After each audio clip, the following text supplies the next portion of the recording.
This president has put our country in a mess. Right now, there are serious questions about his campaign's ties to Russia, the interference campaign that Russia ran, and the obstruction that we've seen from the president into the investigations that are being conducted. The first thing we have to demand are independent, credible investigations. So I'm calling for an independent commission to get to the bottom of what happened, whether any U.S. persons were involved, and what we can do to make sure we're never in a position like that again. That's the first I word, investigation.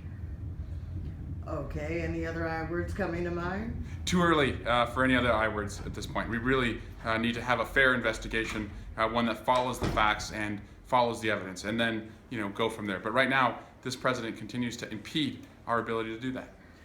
To some people, that would sound rather cataclysmic, and it may well be. Other people call it partisanship. Where do you draw the line?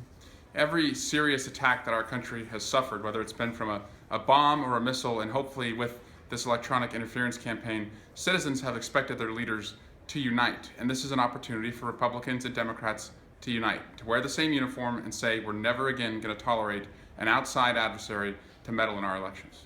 Do you think that this president is unfit to continue to hold office? Would you support impeachment? This president right now is unfocused, and again, I want to have an investigation, a thorough investigation that's credible and makes progress, and right now he has obstructed in many ways our ability to do that. So that's the first thing we have to do. Two more questions. Have you talked to any of your colleagues on the Republican side about how they are feeling about their president? When I wrote this legislation in December, we had no Republicans on board. It was quite frustrating. And then in February, Walter Jones, the first Republican, came on board. Just last week, Justin Amash was the second Republican. So I'm still searching for the third, fourth, fifth, and so on. And I'm continuing to talk to them. And I hope that they understand that right now is a time where our constituents want us to get out of this mess. They want us to assure them that we're never going to be in a mess like this again. And the best way to do that, the way we've only ever done that, is through a bipartisan commission.